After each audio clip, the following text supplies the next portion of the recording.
but I think part of the reason is that we're given to understand that there is, we know there is a protest, there is a march, there are lots of people who have gone there. And this is Delhi, you can never tell what's going to happen. So, but thank you for making the time and coming here. Thank you for being here for the ILF series. I want to take this opportunity to thank our partner in this, Seagull Books, Naveen, who I'm going to invite to take this further, because without them, the translation series as we have been having them would not have been possible. So thank you so much yet again. I do this every 2 months, but thank you once again, Naveen. And may I now invite you to just tell us a little more and take this evening forward. Thank you. Hello and welcome. I'm Naveen. I'm the publisher at Seagull Books, and I have great pleasure in welcoming Kambarji, Shivaprakash and Krishna, who has translated the book, and the books are available outside. I could go on about introducing Kambarji and Shivaprakash in terms of their involvement as playwrights, poets, novelists, human beings in these times, but I will let Krishna and the two gentlemen speak for themselves. Krishna? Good evening, everybody. It feels so good to be here, and it feels good to be talking about Dr. Kambar and to Dr. Kambar, and then along with that, we also have Dr. Shivaprakash here, two stalwart Kannada writers who are going to share this conversation with me. I should begin by saying that I virtually grew up with Dr. Kambar's writing. And always, I've wondered about this. The demonic creative energy of his. He's so innovative, versatile, and then he keeps moving from genre to genre and from one area of literature to another. And it's not only that, plays, poetry, and novels. In fact, I've had the great privilege of translating two of his novels. One is, of course, Karimayi, which we are celebrating today, a 70s novel, one of his earliest novels. And the other one I have translated recently is Shivanadangura, which is also his very recent novel. So that, I think, is a real range of translating Kambar. And another thing which is fascinating about Kambar's writing is the manner in which, at the heart of all his writing, is the North Karnataka mythologies that he grew up with. And then at the center of his writing is the archetypal mother, Karimayi, Idemayi, Mahamayi. You know, she is called by various names, but then she comes up again and again and again as the heart of his whole corpus of writing. So I thought I would begin by doing that. Kambar, as I said, is not only a writer, playwright, poet, novelist, and whatnot, he's also a filmmaker, and as this great Gnanpith Award winner, and one of the finest myth makers of our times, he also happens to be a great singer. So I thought we should begin by listening to a song which he wrote way back.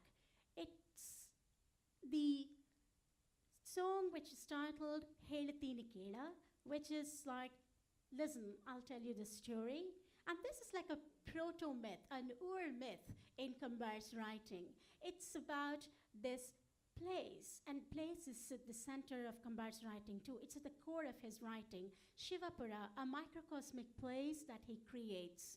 And this place is, again, something that surfaces in a lot of his writing. So there is this whole myth about Shivapura, which is a place that is changing. It's not a static place. It changes with times. But then all of us who have read Kambar's work are so familiar with this place. It changes, and then it's also something which is rooted in these mythologies. Here, gods and men rub shoulders with each other. And not only that, time flows on, gathering so many disruptions from outside. So here is this proto-myth where there is also this anguish about the threats from outside, the foreign elements, and the foreign demon who seems to threaten the integrity and the fullness of the wholeness of this place. So this, as I said, is the proto-myth which figures in his very early song, Kelatini Kela, and then again, after this poem, it surfaces in his play Rishi Shringa a little later. And this is something which is again happening in his novel Karimayi. So I'd like to request Dr. Kambar to sing his song Helatini Kela. Yeah, please. Okay.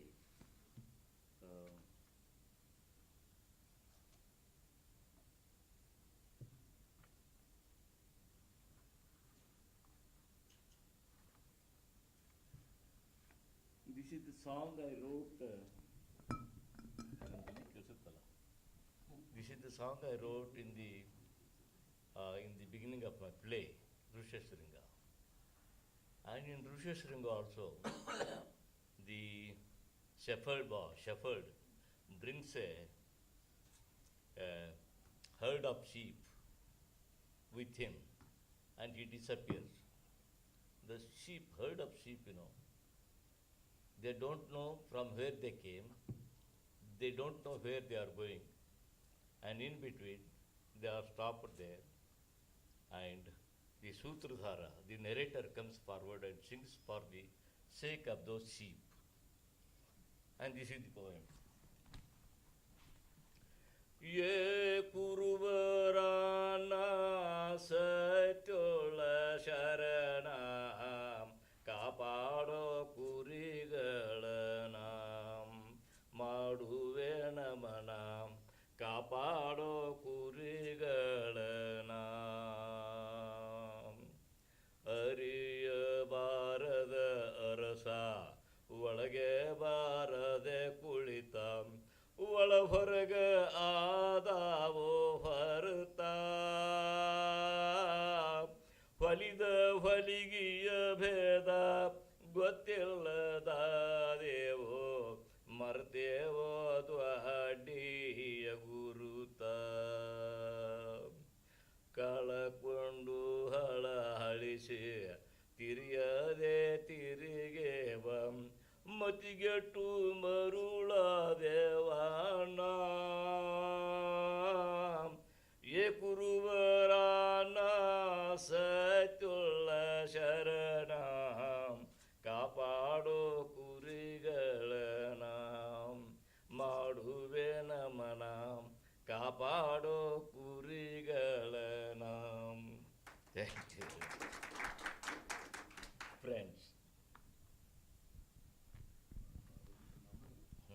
Friends, my tradition was Shivapur and an imaginary world, based on my real home village, Ghodgir in Belgaum district. It is resonating with myths and folk tales and rituals, and inhabited by the people who died, loved, and they invented so many things very passionately. And their mantra was not progress but participation. And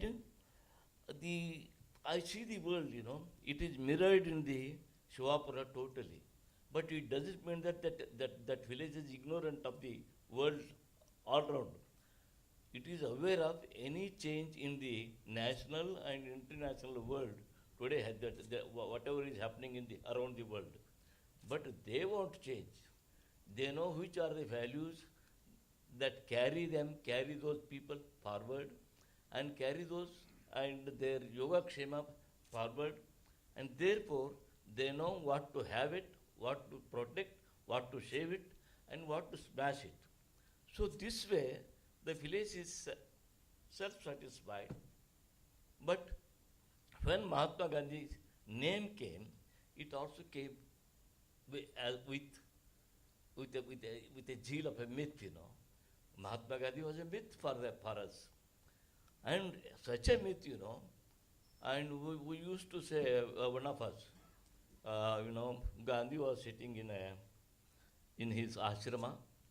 One day, the Jinnah came, Mr. Jinnah came to meet Gandhiji, and Gandhiji said, "Re Jinnah, आओ भाई आओ, बैठो यहाँ." क्या रे, इतना दिन हुआ? You have not seen me, and how are you? How are your friends? And this way he talks with him in Godieri language, in my language, in Shivaprakash language. And sometimes he also abuses him.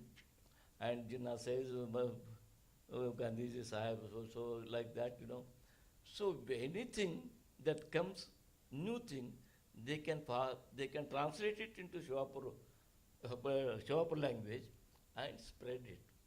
This way, this village is they are very happy.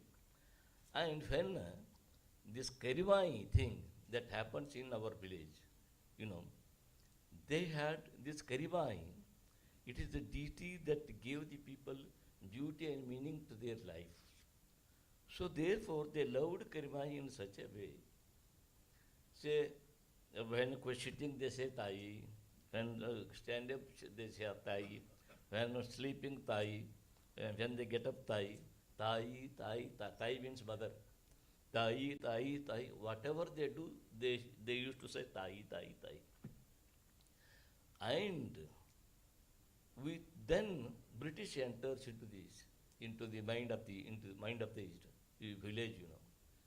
When they entered, village is disturbed. It is disturbed in such a way. At the end, the golden idol of the Karimayi mother is stolen by the city man, and the whole village shocked and stood speechless.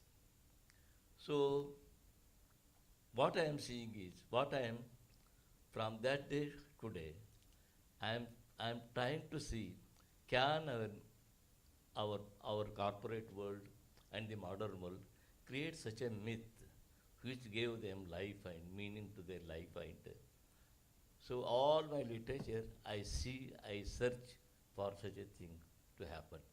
So this is what I did in Karimayi, and my latest novel in Shivana Dangura also. This is what now I would like to ask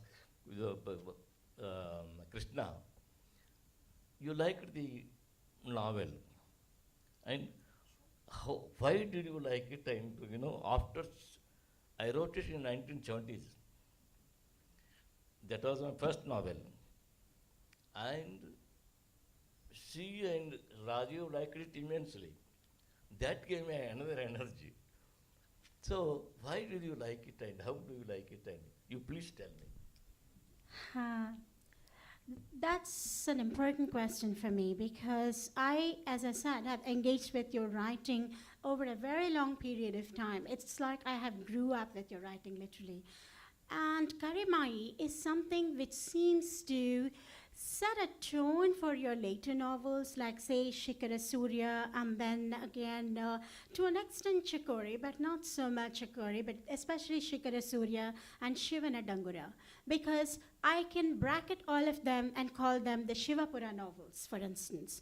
There is something about this sense of place in you which fascinates me, and also Pandit Rajiv Taranaji, my guru, whom Dr. Kambar is referring to, the famous Sarod Maestro, is also a brilliant critic who's been writing in the 60s. And in fact, he was somebody who was involved in birthing the Navya movement. But at the same time, when he moved away from the Navya movement, one of the things that he talked about a lot was Kambarji's relationship with the Navyas. I'd like to talk to Dr. Kambarji about it a little later, but at this point, what fascinates me about the Shivapura novels is not only the language in which he creates this experience of the North Karnataka mythologies, but also the manner in which he stands out. He's so distinct from the peers of the modernist movement in Kannada literature. And probably it's the sense of place which makes him very different. It is the manner in which he relates to this place. And Kambar has told me again and again that Shivapura mirrors the whole world to him. On the one hand, there are all these local mythologies connected with Shivapura. On the other hand, I also see the manner in which he brings in all kinds of contemporary elements, history, modernity, and even a sort of a global imaginary into that vision of Shivapura. And although in Karimayi and in Shikara Surya, he does hold out a hope for Shivapura. As I said earlier, there are these constant threats, anguish and anxiety about the sort of threats that he sees Shivapura has to encounter again and again. But in Karimayi, there is also an element of skepticism which the multiple narrators introduce into that novel. That is again something which fascinated me. What is happening with Shivapura here? But then when I started moving along with the narrative, and at the end of the novel, I saw that he still held out some hope. There is a rebirth. Is there a rebirth? Is Karimayi going to come back? Because she is at the center of the Shivapura. She holds together this place, and she is the one who stops it from falling apart completely. So what are the values that the place represents as against the dystopic horror that I see in Shivanadangura, where the neo-colonial forces literally penetrate into the small place of the world? If I can borrow this Antiguan American writer, Jamaica Kincaid's term, what is happening with these Eurocentric and then neo-colonial and global forces which are destroying this place, and then its integrity, its fullness. So these are all the questions which the Shivapura novels raise for me, and the sort of mythopoeic imagination which he brings in to counter this kind of destruction which globalization, colonialism, and the corporate culture seems to be wreaking on mankind today. But what really drew me to Karimayi was that it was a beginning. It was the beginning of this imagination of Shivapura for me, and it was also the manner in which in every novel, in every one of these three novels, you seem to be introducing new threats, and at the same time dealing with these new threats. And at the end of every novel, there is some hope that is held out for Shivapura. So it's this tension, it's this conflict that I see there, apart from all the beauty of language and all the values that Shivapura represents for you. That's the reason why I went back to it, and I wanted to translate that. I think it's an experience that has to be preserved, and especially in terms of what seems to be happening today when we talk about global literatures. That's really a scary word for me. And it also has, maybe I'm talking too much, but then this is something which I wanted to share here with everybody, because it's also my multiple literary and cultural locations which first drew me to Dr. Kambar's writing. As somebody who lived and then studied and also worked in the US for a very long time, I have always been kind of worried when we talk about global literatures there. What is happening with this term global literatures? It's like in one fell swoop, you gather together all those literatures of the third world and the non-West and bring them into one category and call it global literatures. And then slowly, you start wondering, who are the people who have an entry into this canon? And then who are the Indian writers who have an entry into this canon? What kind of privilege does this entail if you can enter into this canon? Because slowly there is a canon which is being formed, and then there is this global literary canon which is already enshrined and established there, with only some writers finding an entry into it. And then I'm somebody who's also worked with South Indian cultures for a very long time. So that raises questions about how many South Indian writers get into this canon, and how many South Indian writers who come from locations of marginality enter into this canon. So these were all the questions which drew me basically to Kambar's writing. And then that takes me to the next question about, okay, what is global literature?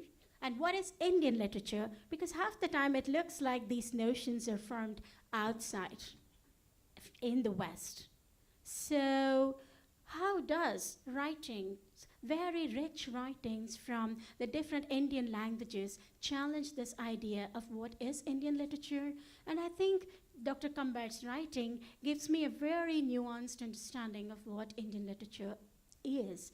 And it gives me a sense of plurality and multiplicity when I think of Indian literature. And that's again something which drew me to it, and particularly Karimayi, because everything seems to begin there for me in terms of your prose writing. Although, of course, the whole world of your writing, the corpus of your writing, prose, poetry, and drama, are all very, very interconnected. Number one, you see, I don't see any difference between poetry and prose and drama and etc.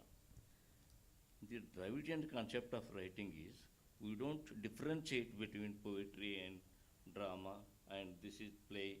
No, it is total. So Champu is that's what we later called it. Champu is the form of literature. Dravid, this is the Dravid concept. You can see Shilapadikaram. In Shilapadikaram, everything is there. It is epic, it is drama, it is a story, it is a poem, and most of them are lyrics. Lyrics are there, full of lyrics are there, proverbs are there. All sorts of utterances are there in that novel. And for the first time, it's a democratic novel. Do you know why? At the same time, we were in the north. Ramayana Mahabharata came, and there the kings are there. Those kings are more than gods. They can give vara and the chapa and etc. But there, when a woman goes to him and asks the king, give us justice, and she appoints a justice, and even the king, listens and obeys the order of a Nyadisha, the judge. So this way, and it is the story of a Vyapari, businessman. It is the story of after all, a businessman, he is the hero. And this is strange. And they are not like Rama and Krishna, no. Very ordinary businessman. That is hero, and the whole South, it is with the Kannagi, the heroine, and the hero. This is the Dravidian concept is totally different. The only two of us are influenced by that, by the Dravidian language, and no other people. And they are all, when the British came, they gave us the concept of time, a new time. You see, past, present, and future. We knew this, but we don't differentiate or alienate the past and present or something like that. The alienated past, the most dangerous thing is when they alienated past, and this past became so important for us, for the writers first, they began to ask, and who am I? Whose son am I? This is Tagore's hero asks, whose son am I? And there is another hero in Malayalam literature, M.T. Vasudevan Nair. A boy is born to a tourist. And when he becomes old, say about some 20 years or 21 years, he began to ask his mother, who is my father? In every tourist, he sees his father. And, like this, these modern people, modern poets, they alienated from the past, and for the first time, in India came India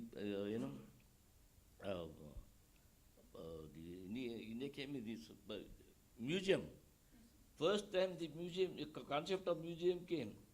In the museum, we put our older things separately and began to look at the very, very strangely. You see, we have never, When Tirupati Timmappa married, he is the god of much old. He made loans of 9 crores at the time of his marriage. Even we are giving him alms to be free from his loans, even today. And there, in a folk tale, folk literature, Krishna was playing with the son of this lady's son, and both Krishna and that lady, yesterday, that lady's son, both are playing, and she looks at them and says, "But my son looks better than Krishna," she says. Such things are so popular there. So we never alienated past from our present. For the first time, they began to do it. The modern poets, they began to do it, and they doubted all our modern things, and they began to address individual, and in the past, in Shivaprakash literature, we all used to address community, not individual, community. It was for the community. We sang and we wrote, etc. But for the first time, modern poets came and began to address the individual. And things were fragmented. First, we look at the world as a whole, but now we began to see fragmented. And our perception was, divided. And then, in the previous literature, the scope of literature was so big. Our heroes who used to go to Devaloka and Patala Loka and Manavaloka. Now modern poetry wrote about only men and not others. Huh? You see, like this. So modern poets, they were impressed by the literature, Western literature in such a way, they forgot and they began to question the present literature or old literature. And previously we used to tell a story. Through story we used to communicate something, some message or something like that. Now they left telling stories. And Emerson came. Emerson said, how does a poem is created? It is not with the rhyme, rhythm and meters. It is with the logic behind it. When they said logic, the free verse came. Free verse came to the practice, and they left Chandas. And they began to such way, This is how I thought, no, this is not poetry. Poetry should follow meters. Poetry should tell a story. And we should have all the scope which our elders were there. This is how I began to see things, And you see, and very bad luckily, all these modern poets, they were all English lecturers. English college lecturers. Yeah, including you too. Including you too. What they began to do is, you see, they were all living in cities. And I am a man of village. And these city people, city has history, but it doesn't have memories. You see, memories are so creative and so personal, They create metaphors and they create myths and, they create stories, everything. So therefore, the myths are created in villages, but here you cannot do this. So this is the way I tried. Whatever was the previous way, I should write in that way, and that is my writing. This is what I would like to say. Is that the answer? If not, ask him. Absolutely. There's so many answers there, and so many ideas. ideas that you've been throwing around that it's difficult for me to gather them all together. But yeah, I'll have to like marinate those ideas in my mind and then process them and understand them. Now I'd like to ask Dr. Shivaprakash, who has associated himself with Dr. Kambar's writing for a very long time, and he himself being a very important Kannada writer, the way in which he connects with Dr. Kambar's writing, and then the way in which he places Kambar in the context of the whole Kannada literary field, and then the sort of connections he makes with Kambar. There are a whole lot of things that I'd like to ask you, but we could begin by talking about, because I remember reading those two excellent prefaces that you have written to Kambar's work. So I'd like to, ask you to talk about everything that makes you relate to Kambar's literature. So let it be So that broad as that. both of you have spoken eloquently about Kambar's works. You have spoken brilliantly, and he has also expressed in his mad style, but there's a method in that madness. He's went on, mentioning many keywords without which we can't understand his writings. Let me approach the whole thing from a lighter vein. When I first met Kambar, I was a young poet. And one day he liked one of my poems. He took me to a bar in Bangalore. It was Anekadu bar. We used to get very good pork. It was a Kodava bar. The first thing he said, I want to murder you. I want to kill you. I said, why? Because I'm jealous of you. You write very well. Then I said, give me some advice. I'm a beginner. I don't need to kill me. So let me live. Give some advice. He said there are only three great poets in Kannada: Basavana, Akamadevi, Allamaprabhu. All the rest, bunkam, he said. I was shocked. How can you say like this? Because I came from the background of English background and all this T.S. Eliot, this, that, F.R. Lewis and Raymond Williams and so on. How can he be so dismissive? But years later, after I waded through the jungle of Kannada literature, I realized that he was right. So the reason why I'm mentioning this is, on the face of it, of course he has been attacked by some Marxists that he's a kind of reactionary writer. He only talks about the past. But his works go beyond the leftist or rightist or centrist ideologies. Because leftists believe in progress. So sacrifice today for the sake of tomorrow. So you suffer till the red sun dawns somewhere. Liberals also talk about a glorious future.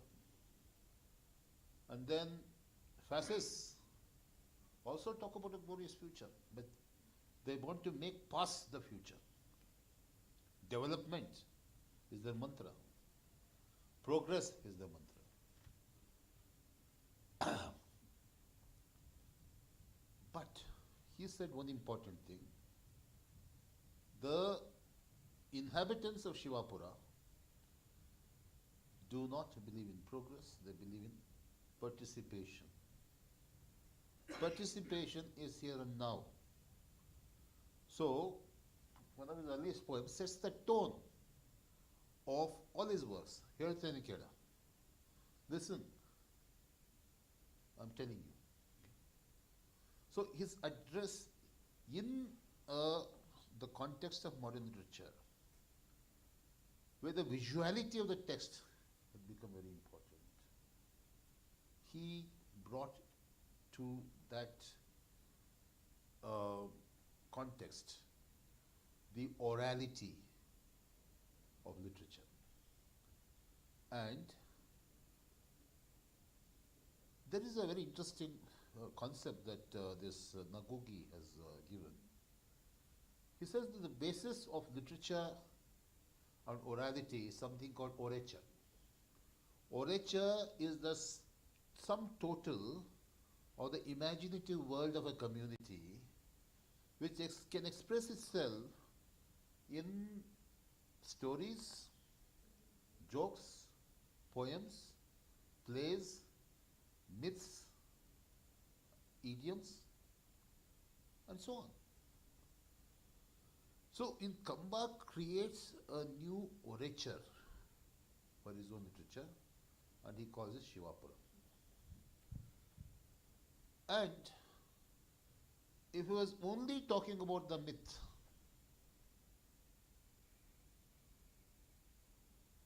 he wouldn't be as important as he is now. Because all his works tell us how this world of participation is destroyed by the world of progress. Somewhere Octavio Paz said, in the name of progress, 3/3 of the world was reduced to forced labor colony. This is what progress has done. It denies to you what is present.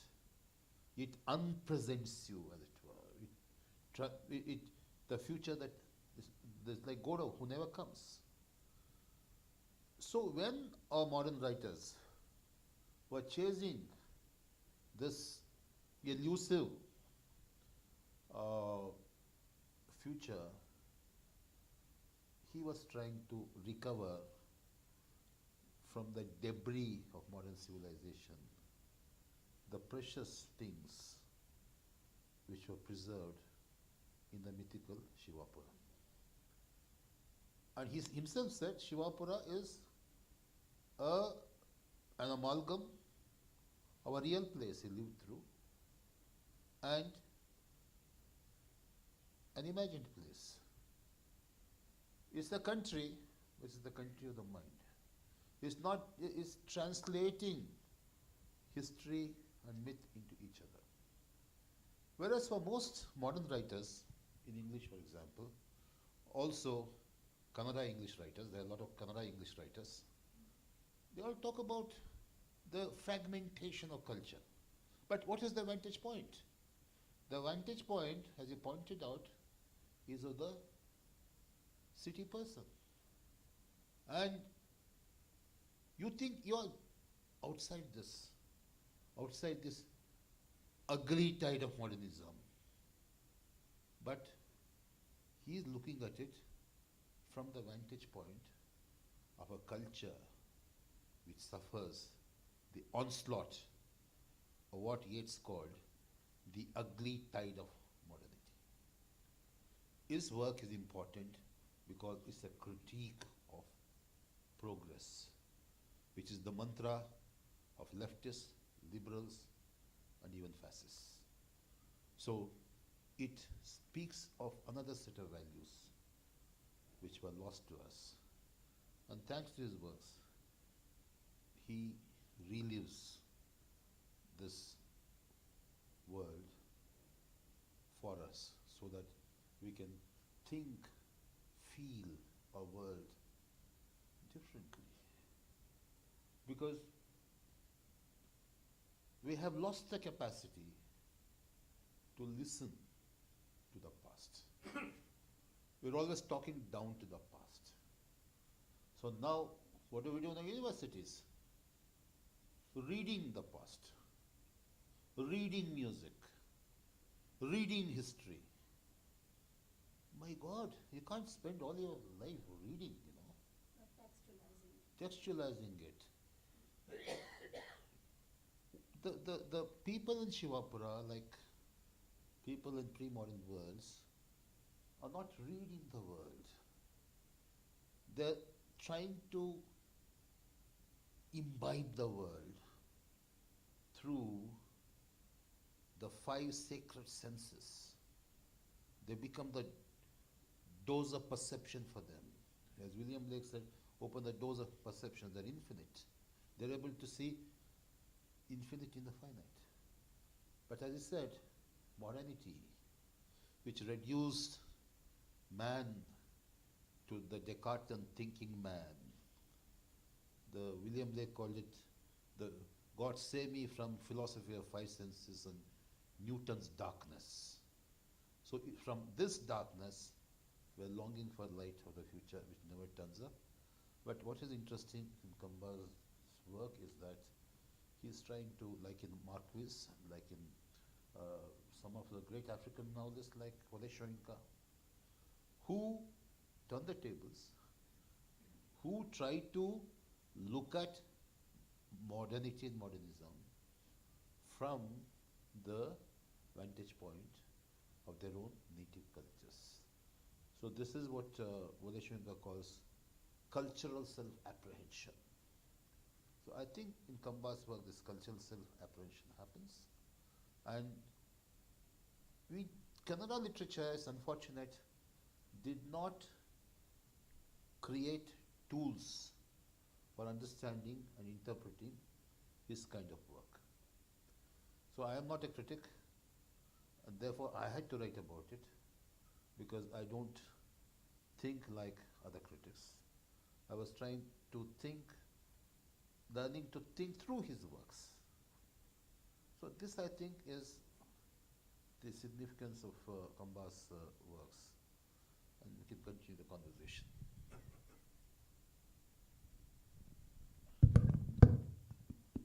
I think it's absolutely right what you said about Kambar's relationship with Shivapura, and then this whole imagination of the city, which is set in opposition to that.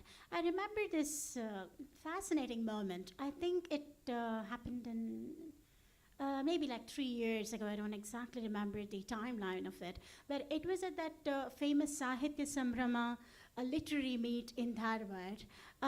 Kambar was there. And then he started talking about his relationship with modernism, the Navya movement in Kannada literature. Then he said something like, okay, I just looked around me, and all my peers, all those who were writing with me at that time, were talking about something called identity, and they went on searching for it. They were questing, they were searching, and they were looking for this thing called identity. And then I said to myself, okay, I too will look for it, and I'll find out what this identity business is all about. And in the end, I just wrote the story of my village. So I think that was a very important moment for me, because that sheds a light on Kambar's approach to writing, which is so rooted in the sense of community and the oral and rich stories which spring from that community imaginary, and then also the way in which he relates to the stories and the myths of that place. Yeah, I think you brought in a very interesting concept, identity. Like present day politics, some brands of contemporary politics, modern literatures in India are obsessed with the question of identity. But what we find in the likes of Kambar is not the literature which is searching for identity, it's the literature of identification. You know where you belong. You have no doubt about it. Just as a mother does not doubt, the father may doubt. The child does not doubt the mother.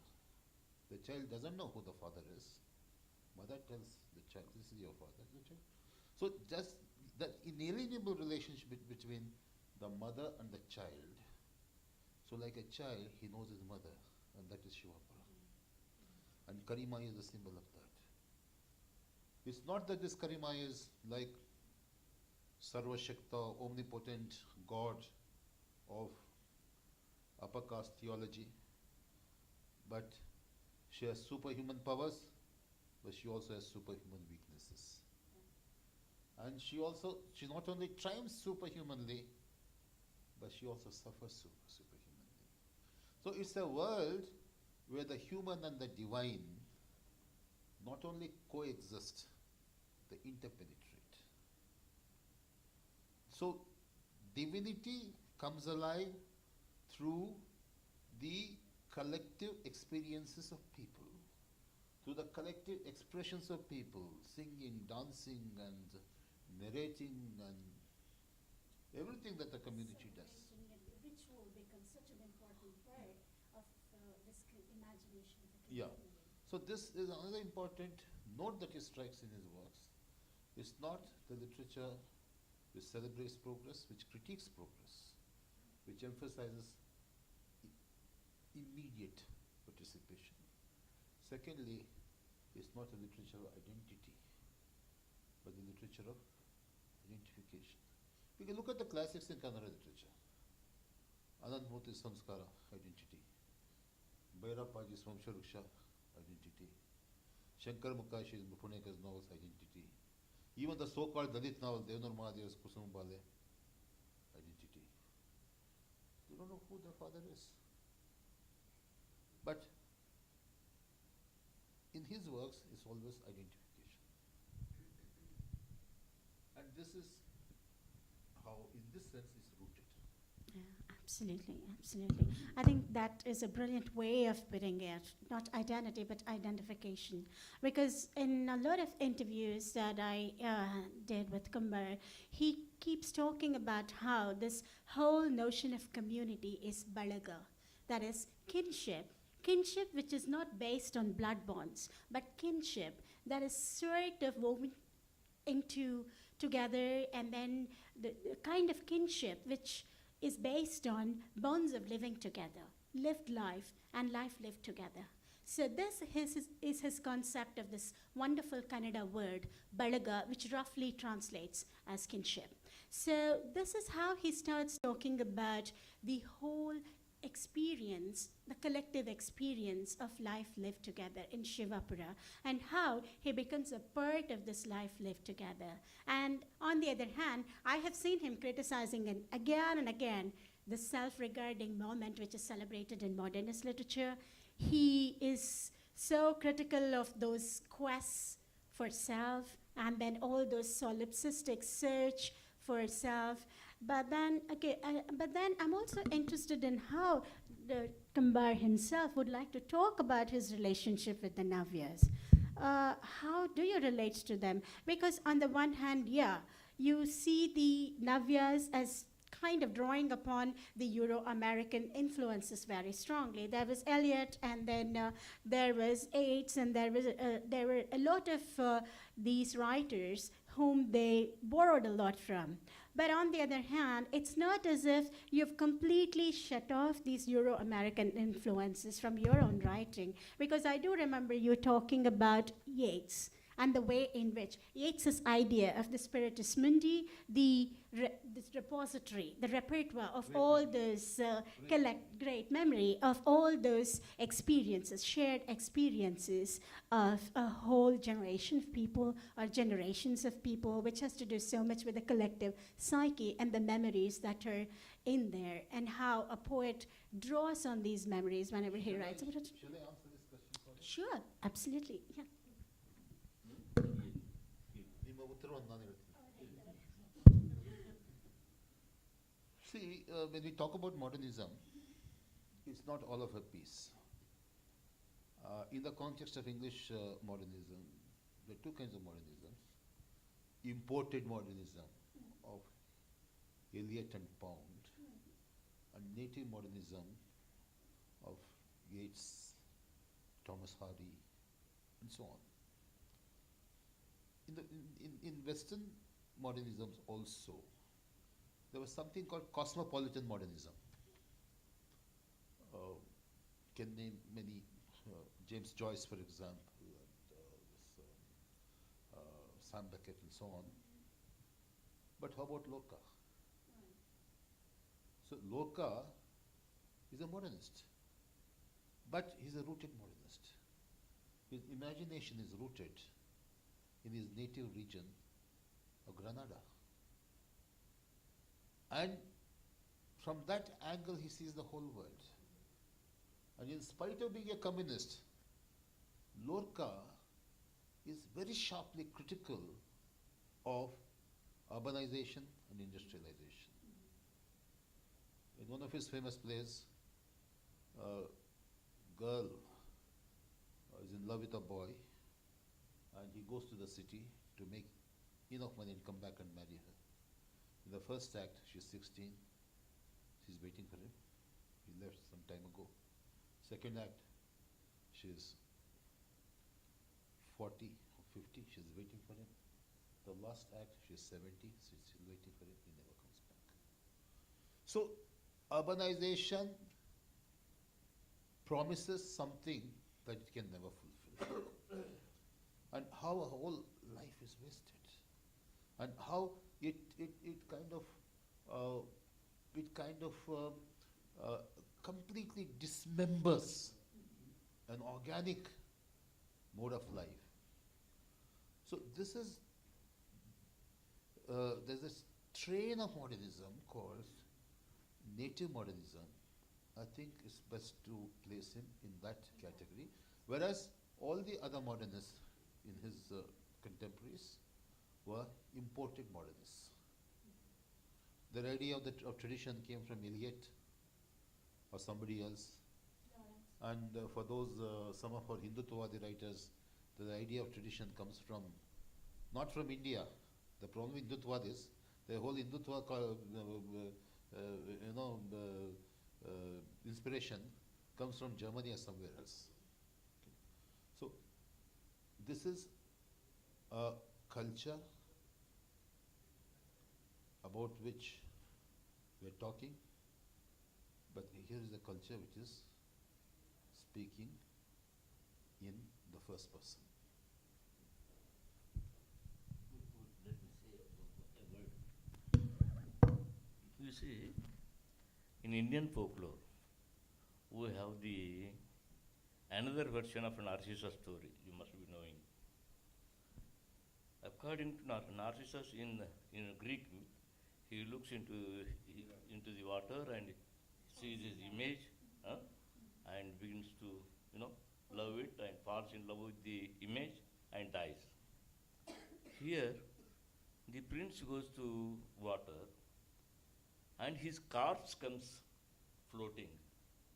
Not his image, his corpse comes. And he puts it on his lap and eats it for some time, then throws it and comes home. And then Guru preaches him, don't look yourself into mirror. In the mirror, only you are there and none others are there. Therefore, you should not see into a mirror.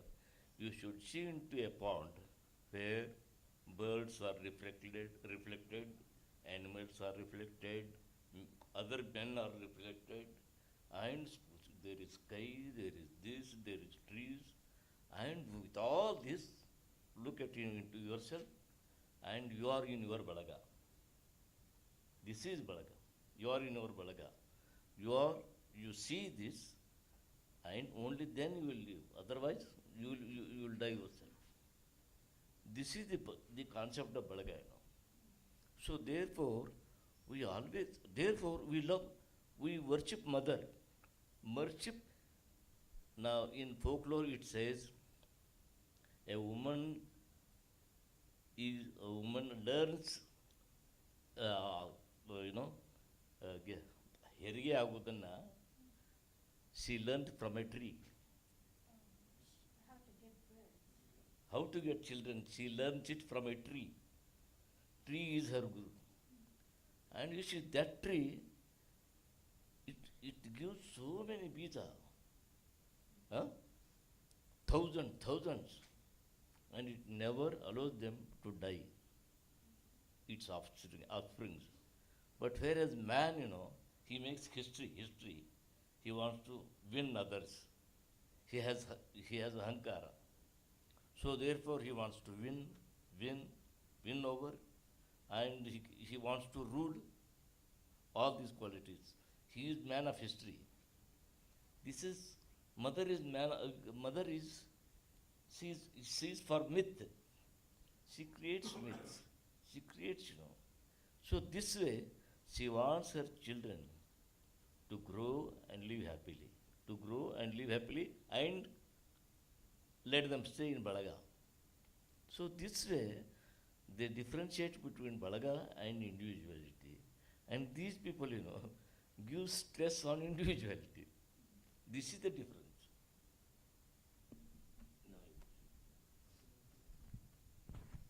Yeah. This is again something which comes up repeatedly in all your writing. This whole idea of history on the one hand, and then as opposed to that, the myth. And it's also kind of gendered. To this myth world belongs woman, and then myth originates from woman. That's one side of the story. On the other hand, history is associated with male quests, aggression, violence, conquest. So this is a kind of a dualism I see in your writing a lot. And it's also interestingly connected with the idea of time. History, we were talking about progress. Kambar is all the time critiquing this notion of progressive time. He sees it as very Eurocentric. In fact, in one of his novels, he says, history entered Shivapura with the British. It's that Eurocentric for him. And with the chime of this colonial clock, destruction sets in. So it's something like history represents perishing time. On the other hand, myth represents fullness of time, right? So what do you think about this whole clash of these ideas that you're seeing? See the term history that we're using in our academic context.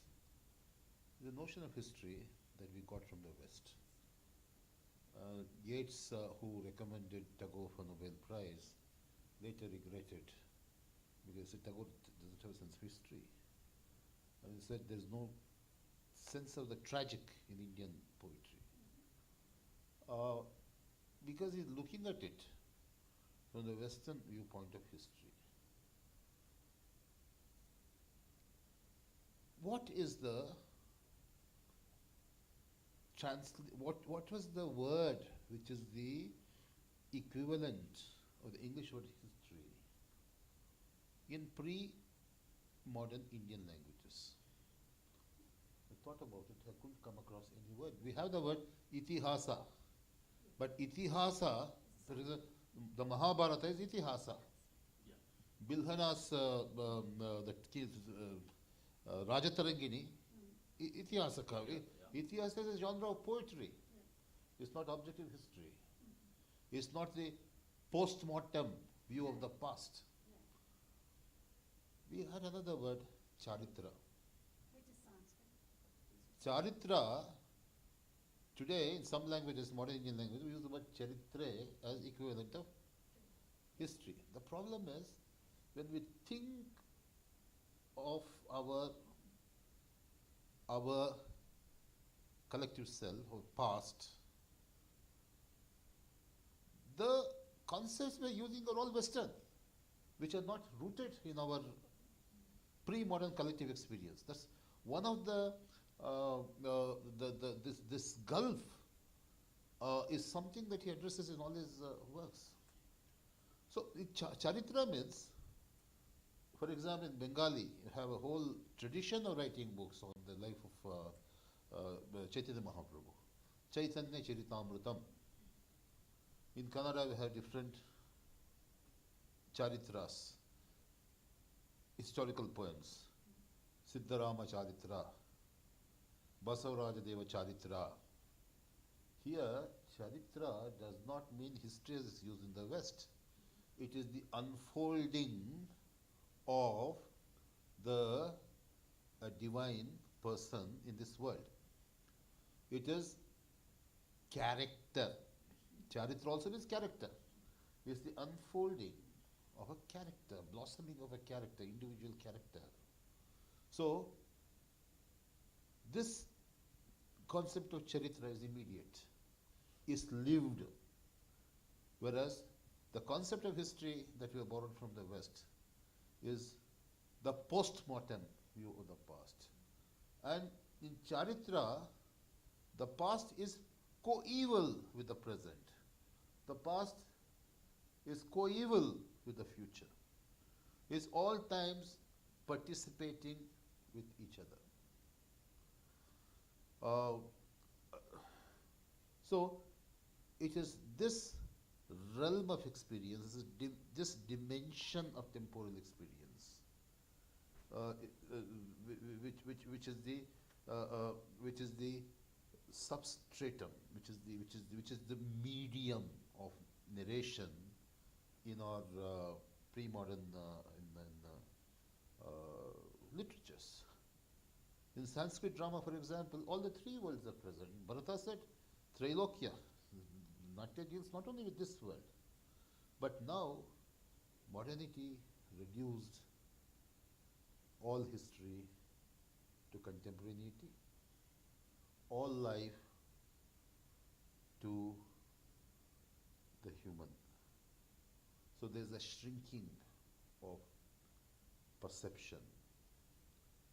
So what is cosmic, what is Mahat, became an Anu.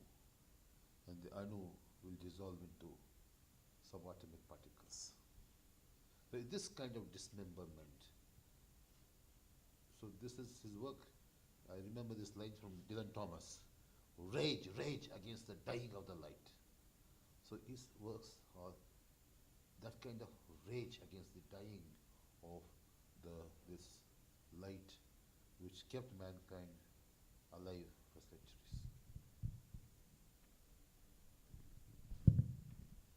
Yeah, although history becomes this kind of a very negative concept and a destructive concept in Kambar's oeuvre, there is one history which he has referred to already, that of the freedom movement, which seems to be so important, central, and positive in a lot of his work. Even in Karimayi, it comes up in a very interesting manner. I think that's also related to this idea of modernity that you were talking about just now. So could you talk about freedom how this... movement, he's talked about Gandhi. Yeah. Gandhi was a tireless critic of progress and modernism. Yeah. And he wanted to recreate the ideal Gram Swaraj. So, the feudal world, Marxist says, something that has to be thrown out of the window.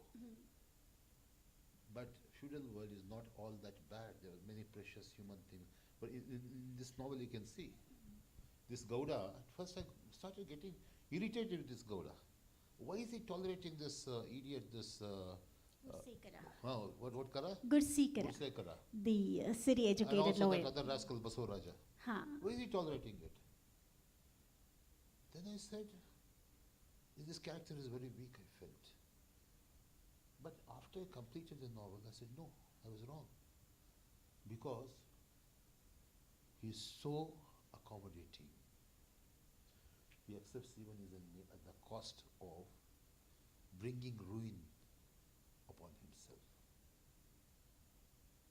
It is the manifestation of that love of your enemy.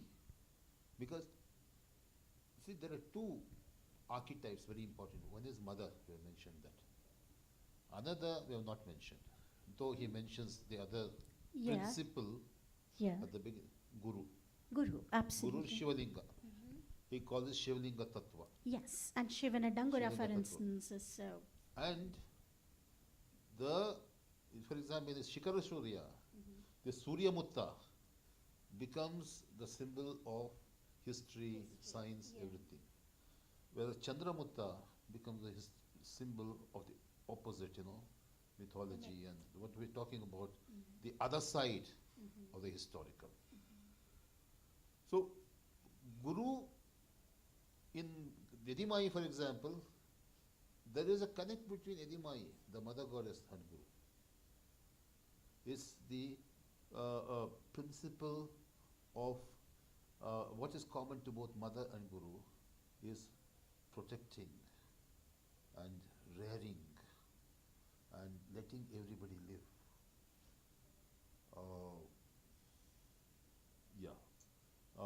It's not living for oneself, living with others and for others.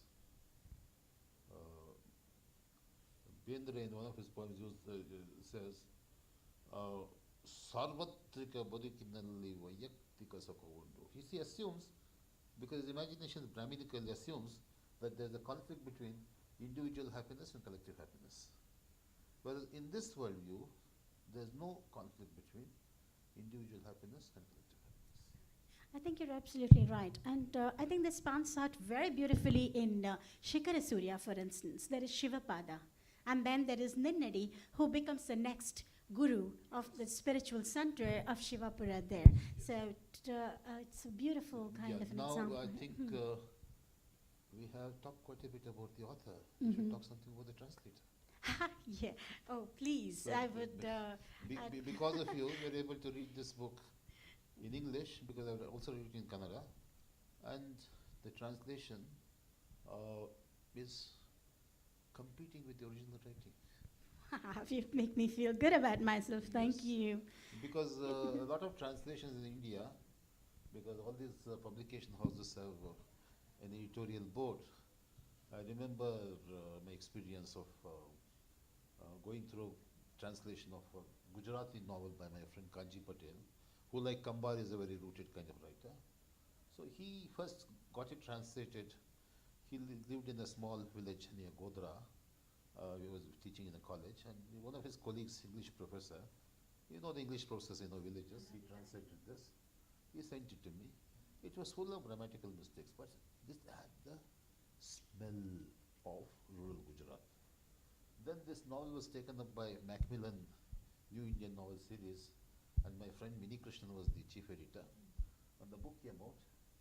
When it came out, I could see that it is a book written in Gujarat or in London or somewhere else, because the language had been so ironed out. It had lost all smell of the earth. So as Rajiv Taranath has written, he's a very brilliant critic, you know. He took to music. That was a great loss to literary criticism. I wish he had stayed with literary criticism. If he had stayed with literary criticism, the course of Kannada modernism would have been different. I still remember the brilliant essay he wrote in one of his long ago, questioning the very mores of Kannada modernism. He has such a kind of, yes, original mind. Anyway, he points this out. So, either you have this, or you have some of these exotic translations, where they say we are breaking the language and so on. So this is, the Upanishads talk about the races, the Asidara Vrata. The translator's task is to walk on this narrow edge of the sword between the source text and the target text. And when our great poet Pampa, in his Adi Purana, says when he translated Purva Purana Sanskrit work, Krutiya Mayyadaliyade. I am translating without hurting, doesn't say meaning, the body of the work, which is the language, the body of the work. And how did you succeed in finding an equivalent in English to translate a text which is not easy to translate? It's very easy to translate Ananthamurthy, because his own original works are translations from English. It's very easy to translate Girish Karnad's The Tughlaq, because it's the translation of so many things, you know, English works, Richard III and this and that. So they already translated. These works are born translated in Kannada, so you can translate it back into English very easily. Same thing goes on. I don't mince my words. Same thing goes for many modern Indian modernists. Okay, but how did you find an idiom which can capture the flavor, the taste, the feel, and most important, the sound, the music of the source text in English? And what was your journey? We want to hear about that. Yeah, it was a challenge. An exciting one, though. One thing which I always worries me about translations, and a lot of non-English translators try to do this. They just turn into ethnographers, providing copious notes, and then it's so unreadable when they try to do that on the one hand, and then again you start asking this question, whom are they writing to? So is it some kind of an Orientalist mindset which pushes them into doing this, where they lose all sense of what's happening, or where they lose all sense of kind of recreating that experience of the original? So that's one thing I've tried not to do. But what I've tried to do with language, and translating somebody like Kambar is extremely difficult, to put it very mildly, because those resources of the North Karnataka language are not available to me when I'm trying to bring that experience, which is so rooted in that language, so rooted in that mythology, and so rooted in that culture, so local, so specific to an extent, and then bring it in English, where it starts becoming alienated from the world from which this novel was born. But then I tried to, first of all, sink myself into the original Kannada text, and then I tried to look at what's happening there with language without trying to find equivalents, and without kind of jumping to give, these footnotes. And then slowly, it's like, I can only talk in metaphors. It's like something unfolding. It's like the blossoming of a flower, perhaps. You just sink into something for a while, and slowly things start, taking shape. The details that you haven't seen earlier, they start unfolding in front of your eyes. And the language, the more and more that you hear, because you were talking about the orature, the orality of it. So I read it again and again to myself, and the sounds of sound, the rhythms of that language start sinking into my mind. And it's not only one work that I'm looking at in isolation. I think the whole of Kambar's writing, the whole oeuvre of his writing, is so crucially connected. So reading Karimayi and the experience of reading Karimayi is connected with the experience of reading Heltini Kela, for instance. So it's like I read this, and then I read them all, and then something is happening there in terms of the experience that I want to capture, and then the sounds that I want to hold in a language which perhaps cannot recreate those sounds. But at the same time, I do not want to get into Rajaravisms. I mean, I'm not trying to be derogatory to a writer who was capable of writing some very brilliant pieces, but then something like the Kantapura language, I don't think it's doable. I don't think you can bend or twist the syntax of one language to bring in, the syntax of another language into your translation. So I do not try that. But on the other hand, I do try, as you said, to walk the midway, to see where I can recreate those sounds, that syntax. But on the other hand, I'm also thinking of the target audience. I'm also thinking of the language into which I'm translating, because that also is important for me. I'm working across two mediums. It's not just the original that I think I can somehow miraculously bring into another language, because that other language I'm translating into has its own cultural context. And then I try to look at that language too, and I do not lose sense of the specificity, the syntax, the sounds, and then the images and metaphors and symbols that are so crucially associated not only with that language, but all the literature written in that language. So all these things are kind of playing in my mind when I try to translate, and that's how I try. I must congratulate you. When Odysseus was coming back to Ithaca, that is this horrible battle of Troy, that to steer their way between two rocks, Sheila, Charybdis. So one rock would suck up all water, the other was spring. So I congratulate you on avoiding the Sheila, that is Rajaravism.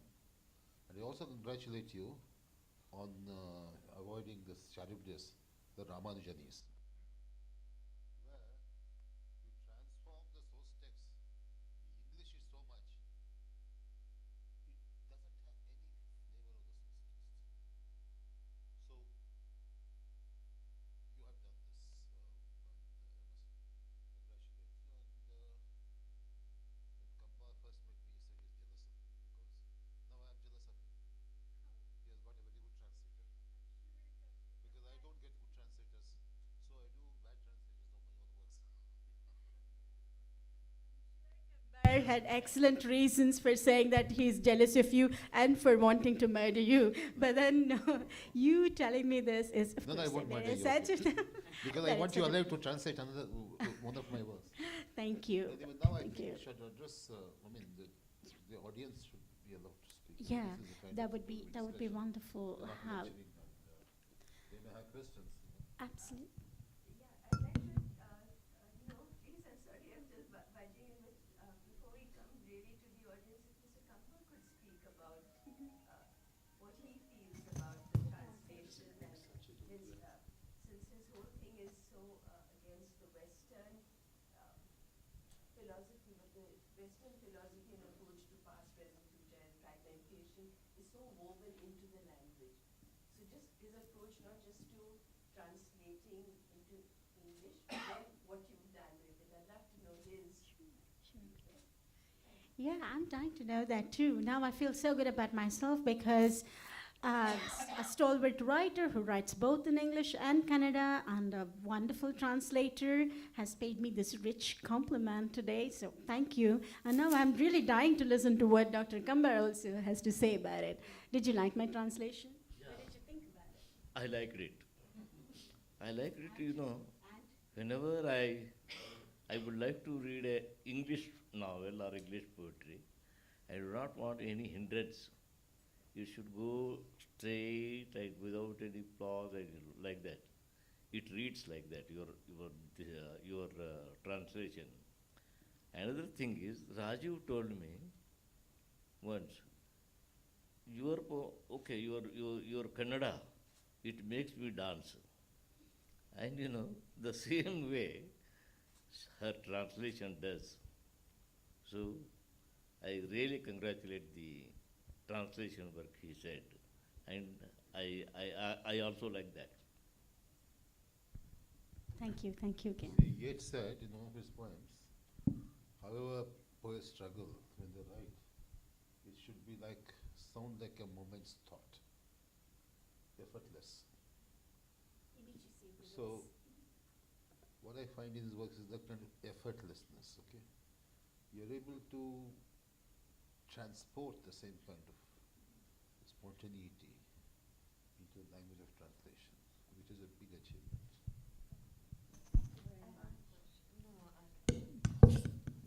I'm going to ask it in Kannada first because I just think I'll be able to say it, and then I'll repeat it in English. ಕನ್ನಡದಲ್ಲಿ ಮಾತಾಡಬೇಕಾದ್ರೆ ನಮ್ಮದು ಅದೊಂದು ಏನು ಹೇಳ್ತೀರಾ tone ಇರುತ್ತೆ. ನೀವು north ಕರ್ನಾಟಕದಿಂದ ಮಾತಾಡಿದ್ರೆ, ನಾನು ಮಂಗಳೂರು ಕನ್ನಡದಲ್ಲಿ ಮಾತಾಡಿದ್ರೆ ಅದು ಇವಾಗ ಯಾರಿಗಾದ್ರೂ ಇಡಿಯಟ್ ಅಂತ ಇಂಗ್ಲೀಷಲ್ಲಿ ಕರೆಯೋದು, ಏನೋ ತಿಮ್ಮ ಅಂತ ಕರೆಯೋದು, ಅದರಲ್ಲಿ ಒಂದು ಬ್ಯೂಟಿ ಇದೆ. ನಾನು ಅಮೆರಿಕದಿಂದ ಇಲ್ಲಿ ಮೂವ್ ಆಗಿದ್ದು, ಆದರೆ through translations I have been trying to discover Indian literature because I didn't grow up with that kind of culture, and I'm very, very happy that English translations exist, because otherwise I feel like I wouldn't have experienced a lot. But I'm going to read your book. I haven't read it. I'm very, very curious, because I feel like a lot of the feeling and nuances are lost when it's in English, because the regional language has a melody to it. Like I can't understand some of the languages, like it's Telugu or it's Bengali, and I want to now learn all the languages, which obviously you can't. So I move on to English. But I'm curious that this book, both of them are telling me that those nuances have been captured in English. So this is going to be a must read. I'm going to buy the book and you both will sign it for me. But I'm going to write back and tell you whether that happened, because I can understand North Karnataka and I can read Kannada, but it's difficult. So I'm really glad that this translation does exist, where the translation has happened so seamlessly that the author is so happy with it. Thank you. Thank you. I'll be waiting for that email where you get back to me. Yes, I